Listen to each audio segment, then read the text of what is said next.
All right, welcome to Colorado, Startup Colorado Lean Coffee. It is March 2025, and I'm so excited to have Rachel Crawford here as my co-host. She is from Prairie Rose Development and works with a very exciting tool called Kiva for crowdfunding, but she's also going to teach us a bit about some other programs as well. So I'm going to pass it over to Rachel. Thank you, Vanessa. I'm going to go ahead and start my screen. Everyone see that okay? Yeah, cool. Welcome to Suco Lane Coffee, everybody. Oops. Starting out with a land acknowledgement. We are on stolen and unceded lands, and I particular am in Durango. I'm on the homelands of the Diné, Ute, Pueblo, and Jicarilla Apache nations. And I just want to honor and acknowledge the original stewards of this land. I'm going to look to my screen to present back and forth. Uh, so you know. So who is Prairie Rose Development? This mission statement is a little difficult to digest at 9 a.m. during potentially your first cup of coffee. So I've kind of distilled it down into three things for you.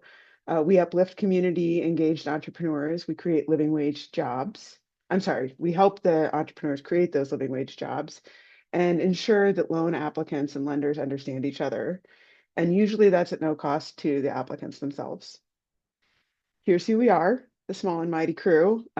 My executive director, Mike, is over on the Eastern Plains, and Danny actually works out of state, but is a native of Pueblo. And I'm here in Durango in the southwest corner. So, how do we do what we do? We offer loan application guidance for Colorado businesses who are borrowing via Kiva and via certain OEdit programs that I've listed.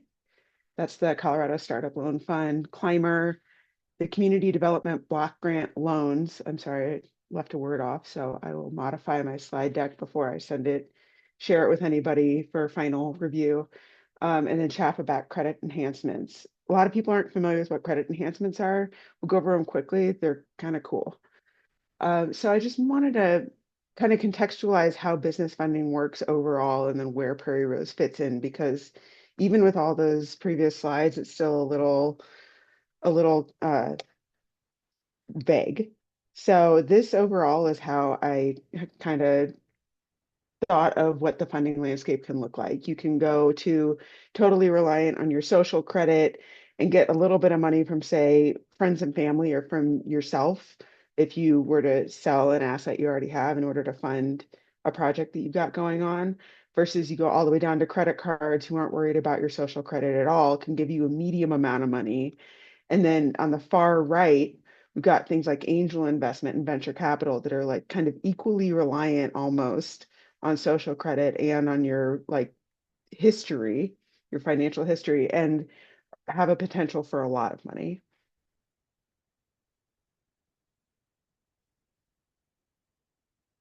Where Prairie Rose fits in is kind of right in the center. We can help out with the crowdfunding and microloans and credit enhancements and OEdit backed loan programs. Before anybody ever does anything about a loan, I want it to be real clear that like if I'm mistaken in any of these bullet points, by all means, help me out and offer me some guidance. Like I'd love to know uh what what I'm missing or what feels untrue for you. But in my experience, all funding of any kind will require your transparency as an applicant. It will require a spending plan that you can speak to in some level of detail.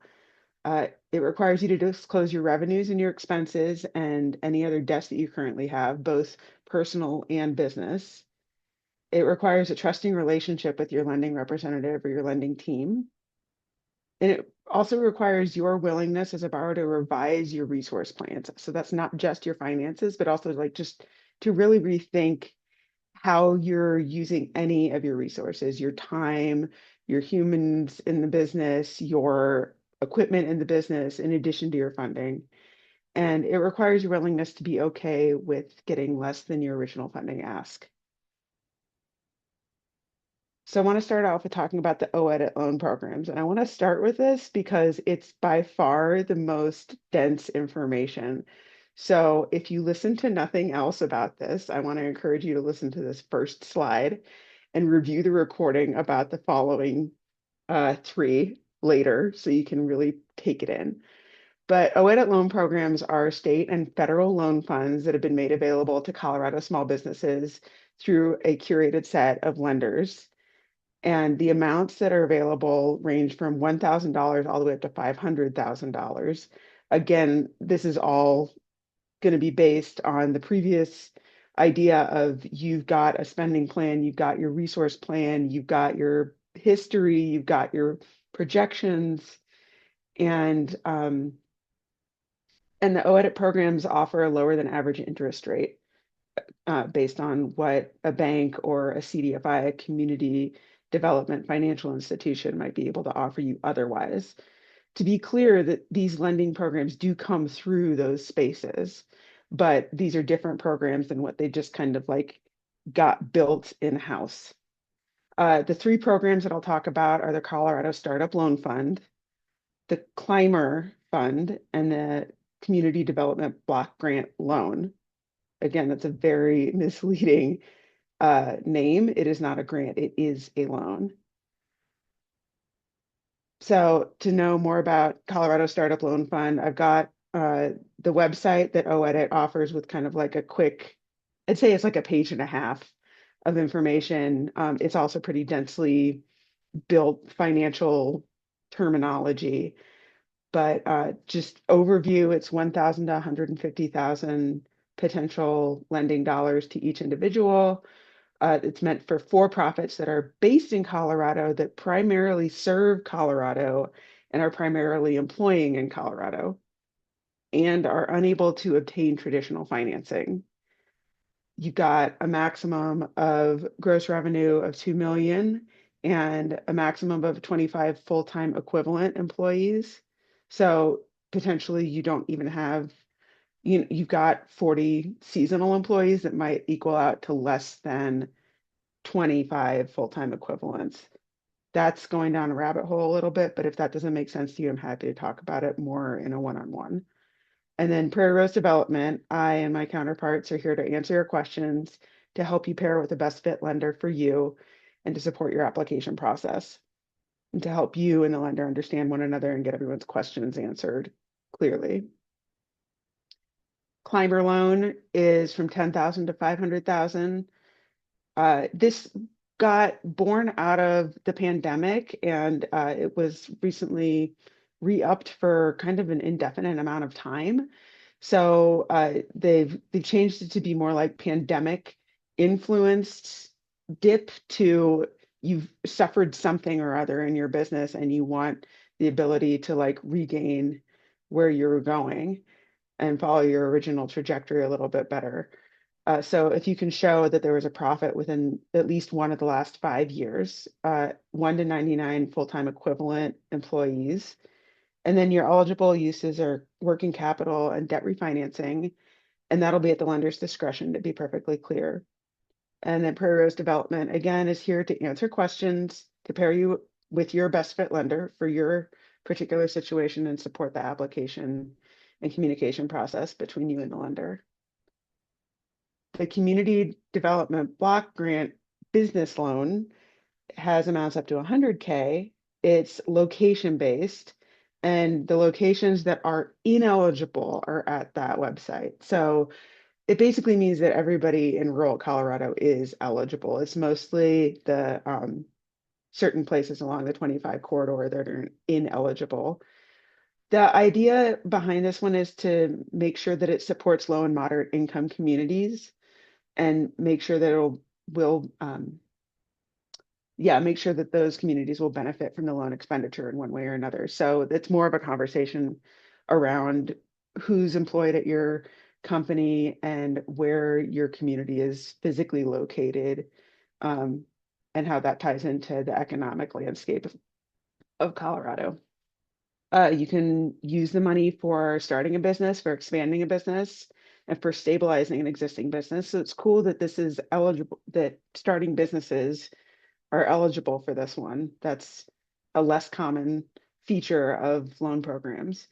And then again, Prairie Rose, I'm here to answer your questions and support your application process. I am not here to pair you with the best fit lender necessarily, but I can help to the best of my abilities.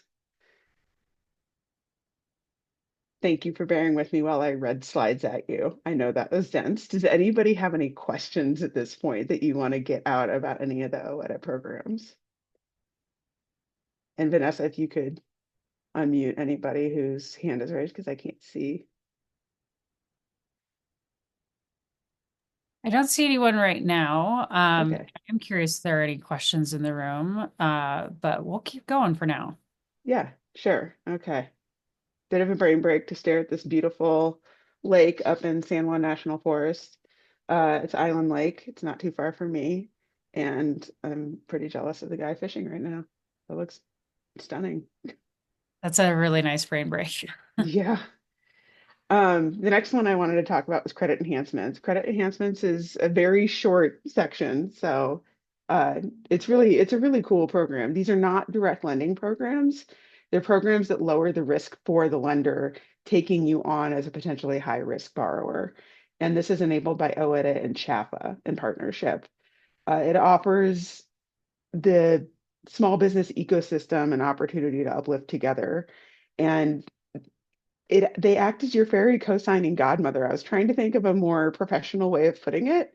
And really that's what it boils down to is if you are on the cusp of risk for the lender, they have access to the credit enhancement programs, then that can potentially help you get the money as a borrower, but you don't end up doing much of the legwork about that. That's mostly on the lender's side of the deal. The Colorado Credit Reserve is for businesses that struggle to access a traditional bank loan. A special consideration is given to women and minority-owned businesses or businesses in enterprise zones and rural businesses. And to be clear, rural businesses are designated regions by the economic by is it by OEDIT?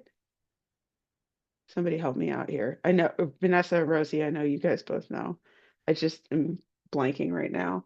But there's a search tool you can put in the exact address of your business, and we can find out if you are technically designated as rural. So that can start to get questionable near the Front Range. Mostly, it's not a concern past the first passes to the west. Both for-profits and nonprofits are eligible.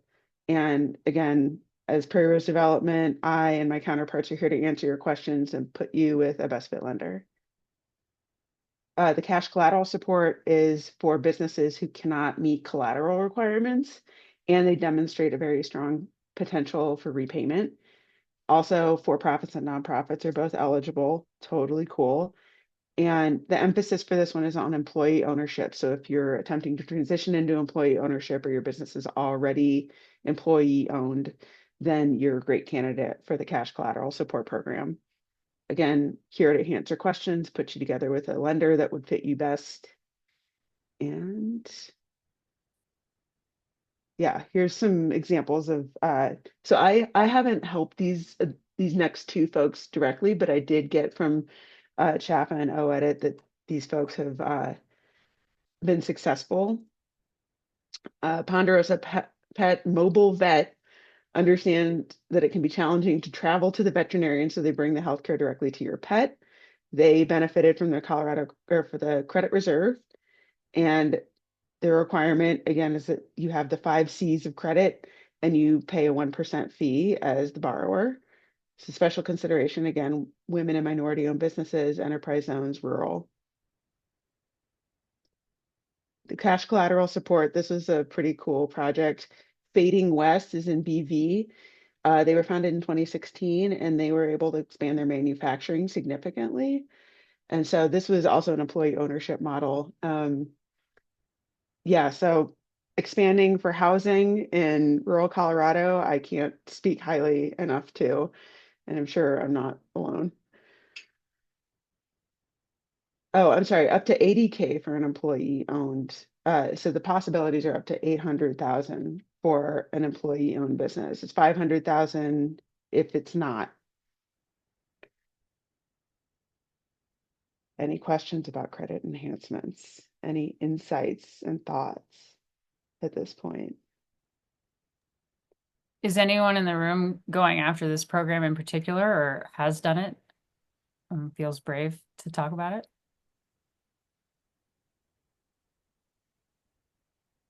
All right. Too early to be brave, but we'll keep Too going. early. That's okay. Maybe in this breakout room, so we've got fewer folks. On to Kiva, which I anticipate is why a lot of people are here today, but no less important, no more important. Uh, we want to talk about what is Kiva. Uh, it is a crowd-funded loan. Crowdfunding does use your own time and energy in a way that a traditional financial institution loan, any of the ones that I've already spoken of, for example, would not. It's asking you to keep in touch with a community of lenders that are supporting you.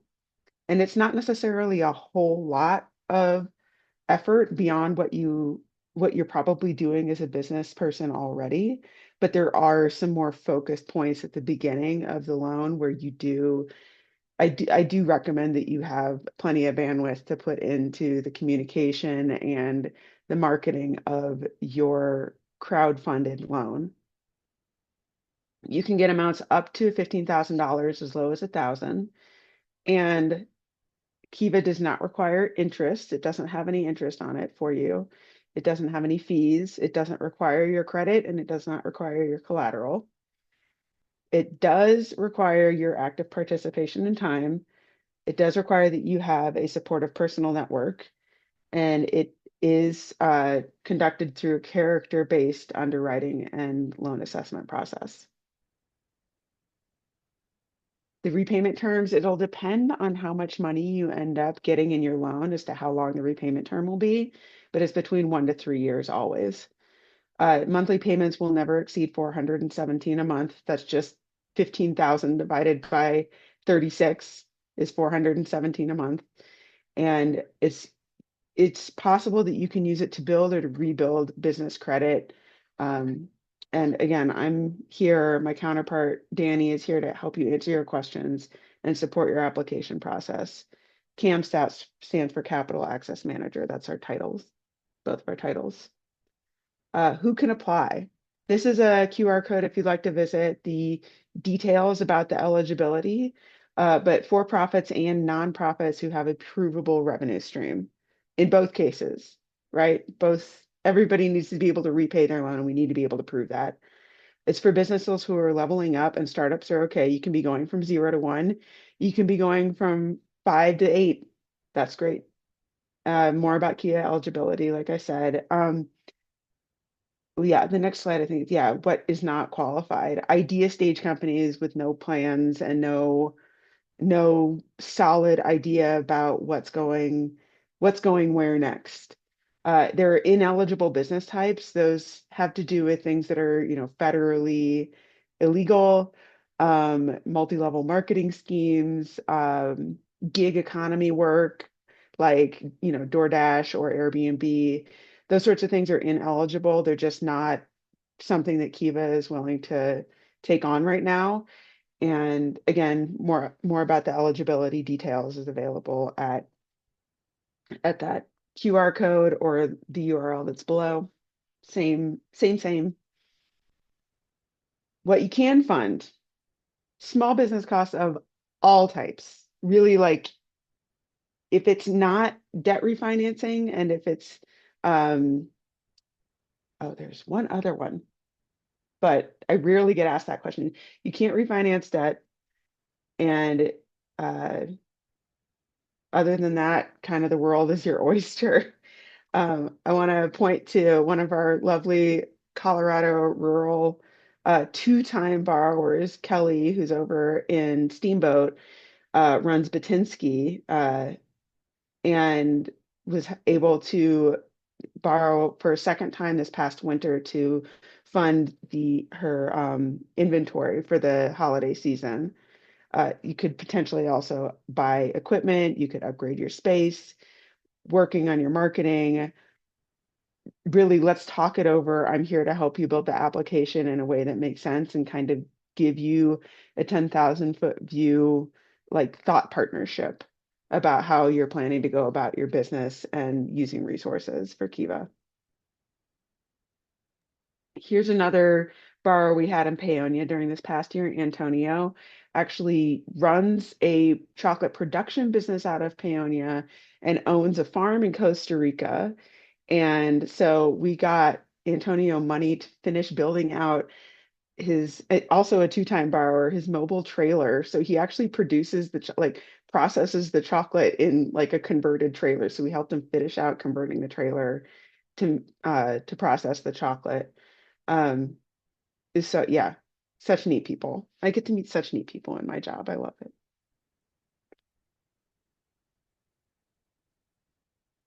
I wanted to give you like the shortest version possible of like the borrower process because I know that this borrowing process is not like anything else. So preparing the loan application itself, if you can walk in with all of the documents that you need, all of the information that you need, I would say it's probably even closer to like a 90-minute application fill. But in reality, you can fill out the application probably in a couple of sits over about 2 to 3 hours with with my participation. Happy to sit with you and help you revise your profile story, help you, dial in the spending plan so that when the Kiva underwriting team is reviewing it, they understand what you're going after and that it makes sense to them. After that, we prepare for your crowdfunding. You're actually going out and you are soliciting your own personal network to support you at the beginning. So that means that you have to go out and explain to them, I would love for you to loan, not donate, not grant, but loan me money for a certain amount of time so that my business can get off the ground and be repaying you about $1 or so at a time every month over the course of the loan. It's of course possible that if your business takes off and you want to wipe this debt off of your sheets, that you can repay it much faster. There's no fee for doing that, but basically we're going to help you put together a marketing plan for crowdfunding. Um, yeah, some people like to do this by themselves. Sometimes I'm involved too. It's really up to everybody and their own individual preferences. Third, you're going to invite those friends and family and vendors and alliances you've made through Startup Colorado to help you out and be those initial funders in your crowdfund. You get to communicate as you crowdfund. With them and then with everybody else that you start with a private section. You start with going out to your personal network and you get those initial funders. And that's a number that Kiva decides during the underwriting process. And once you reach that tipping point, I've rarely seen it go over about 30 people. I usually see it about 25. It really depends on how risky you're assessed as being, how much money you're going to be getting, what the money's going to be used for, that kind of thing. But after that's over, after you've gotten those initial 5 to 50 folks, it could go up to 50, you then show up on a public platform, the Kiva platform, and you're visible to 2 million global lenders. And people want to support you just because they want to see small businesses succeed, really and truly. And their return on their investment for them is very much an emotional one. So there's no money that you're giving them, but you are participating and keeping them in the loop and building community with them, which honestly is oftentimes a very advantageous thing to do, especially for service-based businesses. So you can potentially expand your market reach as a business through this method too, through Kiva. After we successfully fund your loan, we get the money in your pocket and repayment starts 30 days after you get the money. So that is a very quick turnaround time.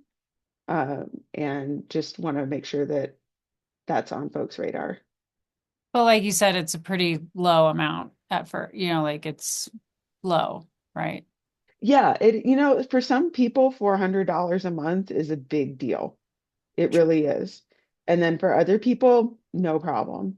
So, if you're running a nail salon, maybe it's a much bigger deal for you. If you're starting a tech startup, maybe it's a much tinier deal for you. But in all cases, everybody's treated the same here, and we do what we can. Yeah, if there's more questions about the repayment process, I'm happy to converse more one-on-one. In 2024, here's what our US impact looked like.